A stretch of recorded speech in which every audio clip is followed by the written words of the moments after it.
মাশরাফি বিন মুর্তজা বাংলাদেশের ইতিহাসে সবচাইতে সেরা ও সফল ক্যাপ্টেন, এটাতে কারো দ্বিমত করার কোনো সুযোগ নেই। কেন বলছি এই কথা আজকের এই ভিডিওতে সেটাই আপনাদেরকে জানানোর চেষ্টা করব, বিভিন্ন ইতিহাস বিভিন্ন গল্পের মাধ্যমে যেগুলো বাস্তবে ঘটেছে এবং সেগুলোর নেপথ্যে ছিলেন মাশরাফি বিন মুর্তজা। সম্প্রতি একটি ব্রডকাস্টে মাহমুদুল্লাহ রিয়াদ যে স্টেটমেন্টটা দিলেন, যে একটি ইতিহাস শোনালেন, যে তিনি একটি সিরিজের মাঝপথেই তাকে দল থেকে বাদ দেওয়া হয়, তাকে জানানো হয় তোমাকে দেশে ফিরে যেতে হবে, তুমি টিমে থাকতে পারবে না। সেই সময় মাহমুদুল্লাহ রিয়াদ ভেঙে পড়ে এবং সে চলে যাওয়ার সিদ্ধান্ত নেয়, কারণ একজন সিনিয়র প্লেয়ারকে এভাবে দল থেকে বাদ দেয়া সেটা তা সম্মানজনক মনে করেনি মাহমুদুল্লাহ রিয়াদ।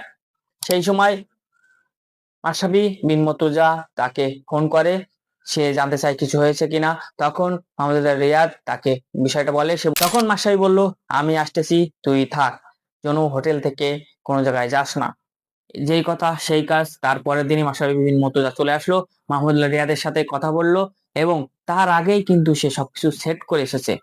সে মাহমুদুল্লাহর সাথে কথা বলার আগে বিসিবিতে কথা বলেছে, সব জায়গায় কথা বলে মাহমুদুল্লাহকে দলে শিওর করে সে এসে মাহমুদুল্লাহর সাথে কথা বলেছে। এটা হলো একজন লিডার, যে তার প্লেয়ারদেরকে সেভ করতে পারে, যে তার নিজস্ব গার্ডস আছে, যে তার নিজস্ব আহ মতামত দেওয়ার ক্ষমতা আছে।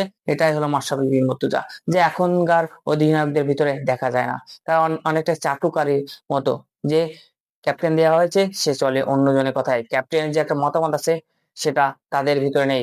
এই জন্যই মাশরাফি ইতিহাসে সেরা অধিনায়ক। এছাড়াও মাশরাফির সাফল্যের কোনো শেষ নেই।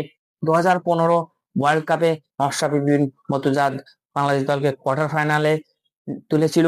এরপরে 2017 চ্যাম্পিয়ন ট্রফিতে দেখেন সেমিফাইনালে উঠেছিল, সেই ঐতিহাসিক ম্যাচ হারিয়েছিল নিউজিল্যান্ডকে, যা একটা অবিশ্বাস্য ম্যাচ ছিল। আসলে মাশরাফি বিন মুর্তজা দলে থাকা মানে এক দলের সাহস।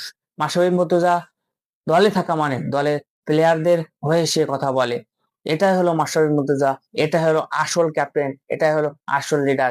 এই জন্যই মাশরাফি বিন মুর্তজা ইতিহাসের নয় বাংলাদেশের সেরা ক্যাপ্টেন, এবং গোটা বিশ্বের ভিতরে কয়েকজন সফল ক্যাপ্টেনের তালিকায় তার নাম থাকা উচিত বলে আমি মনে করি। যদিও সে কোনো ওয়ার্ল্ড কাপ বা আন্তর্জাতিক ট্রফি জিততে পারেনি, তারপরেও মাশরাফি বিন মুর্তজা আমাদের কাছে সেরা, আমাদের ক্যাপ্টেন, আমাদের গর্ব মাশরাফি বিন মুর্তজা।